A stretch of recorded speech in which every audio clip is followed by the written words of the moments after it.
लालची दही वाली। रामपुर गांव में सविता नाम की एक महिला रहती थी। उसके पति की मृत्यु 1 साल पहले हुई थी, तो उसे घर चलाने के लिए कुछ काम करना था। सो वह दही बेचकर अपना घर चलाती थी। घर की जिम्मेदारी उस पर आने के बाद उसने ये काम शुरू किया था। वह पूरे गांव में दही बेचती थी और पैसे कमाती थी। उसी से उसका घर चलता था। उसकी एक 7 वर्ष की बेटी भी थी। सविता का दही पूरे गांव में मशहूर था। वह सुबह से गांव भर में दही बेचने के लिए मटका सर पर रखकर निकल जाती थी और पूरे गांव में आवाज लगाती थी, ताजा दही ले लो, ताजा मीठा मीठा दही। अरे काकी, दही ले लो, ताजा मीठा दही है, ले लो काकी। लाओ सविता, 20 रुपए का दही दे दो। अरे काकी, सिर्फ 20 रुपए का? तुम्हारे घर में तो 4 4 लोग हैं। 20 रुपए का दही कहाँ पूरा होगा सबको? कम से कम 50 का तो लो। हाँ सविता, तुम्हारा दही तो सबको बहुत अच्छा लगता है, ताजा भी तो होता है। चलो दे दो 50 का। सविता ने काकी के लिए 50 रुपए का दही निकालकर उसे दे दिया। सविता का स्वभाव बहुत मिलनसार था। वह गांव में सभी से बातचीत करती, वह उनका हाल चाल पूछती। सब लोगों को उसका यह स्वभाव बहुत पसंद था। सभी उससे बातचीत भी करते थे। वह इसी तरह सविता की दही से उसकी बहुत अच्छी कमाई हो जाती थी। सविता तड़के ही घर से दही लेकर निकलती थी। वह सारे गांव में उसका दही फटाफट बिक जाता था। एक दिन सविता दही बेचने जा रही थी कि रास्ते में भोला भैया का घर आया, तो उसने सोचा क्यों ना इनसे पूछ लूं।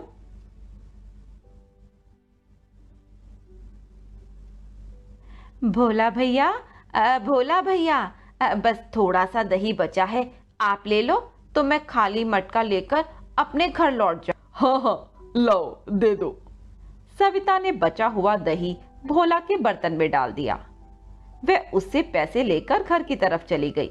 भोला के घर के बाहर एक बहुत सुंदर मुर्गी थी। सविता की नजर उस मुर्गी पर पड़ी। उसे वह बहुत ही सुंदर लगी, पर वह उसे देखने के बाद घर को निकल पड़ी। 2 दिन बाद सविता भोला भैया के घर के बाहर दही देने के लिए आई, तो उसने अंदर झांका। सविता ने देखा कि भोला के सामने वह मुर्गी बैठी है और उसने एक सोने का अंडा दिया है। खिड़की से नजारा देखकर सविता बहुत हैरान हुई और सोचने लगी, ये कैसी जादुई मुर्गी है जिसने सोने का अंडा दिया? क्या मेरी आंखें धोखा खा रही हैं? यहाँ मैंने सच में ही सोने का अंडा देख लिया है। ये तो जादुई मुर्गी है, इसका पता तो लगाना पड़ेगा। वह धीरे से अंदर आ जाती है और भोला से पूछती है, भैया क्या आज दही नहीं लेना? हाँ हाँ, दे दो। तभी बातों बातों में सविता भोला से पूछती है, ये मुर्गी कैसी है? अभी अभी मैंने आपके दरवाजे पर खड़े हुए देखा कि ये सोने का अंडा दे रही थी। भोला बहुत ही सीधा व्यक्ति था। उसने सविता को बताया, हाँ हाँ, यह एक चमत्कारी मुर्गी है। लॉकडाउन के दौरान मेरा काम बिल्कुल खत्म हो गया था। मैं बहुत दुखी रहने लगा था। अपने परिवार को पैसे भी नहीं बेच पाता था, जिस कारण घर में फाके होने लगे थे। तभी मुझे एक साधु बाबा ने यह मुर्गी देते हुए कहा, लो बच्चा, ये मुर्गी ले जाओ, इससे तुम्हारे सारे कष्ट दूर हो जाएंगे। अगले ही दिन मैंने इसे सोने का अंडा देते हुए देखा तो मैं हैरान हो गया, और फिर मुझे समझ आया कि यह भगवान की कृपा से मुझे मिली है। तभी से मैं इसका बहुत ध्यान रखता हूँ और यह मुझे सोने का अंडा देती है, जिससे मेरी सारी परेशानी दूर हो गई।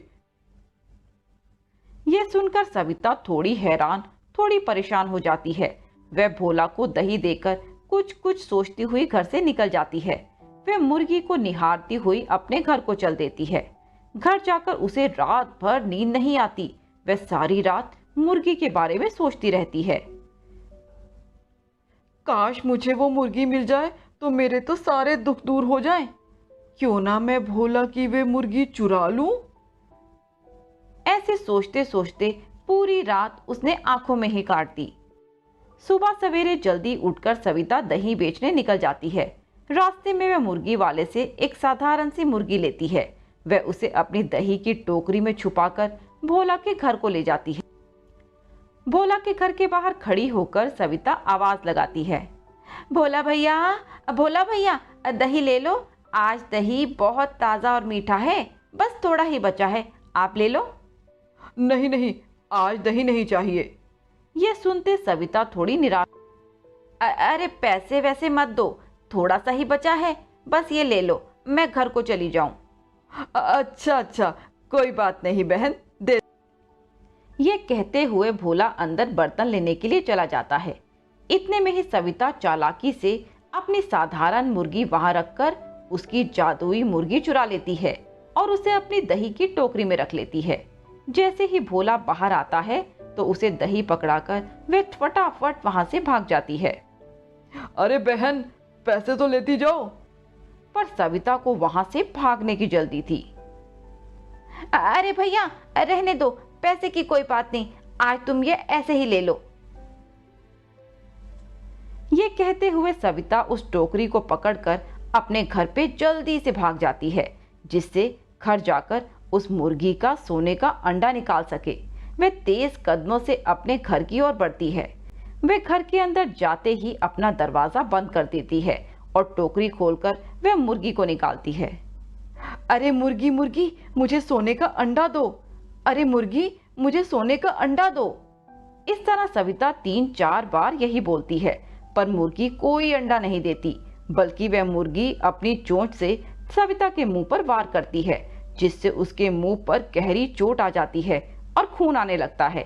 सविता दर्द से कहराती है और सोचती है, हाय राम, ये क्या हो गया। लालची औरत, तुमने यह मुर्गी भोला से क्यों चुरा ली? यह तो भोला की मुर्गी है ना, उसे वरदान स्वरूप प्राप्त हुई थी, यह तुम्हारी नहीं है। चोरी करना कितनी गलत बात है। तुमने अपने लालच में आकर दूसरे की चीज चुरा ली। इस तरह से कभी किसी का फायदा नहीं होता। यह जिसकी चीज है उसी को फायदा देगी। अब जल्दी से भोला को उसकी मुर्गी वापस कर आओ।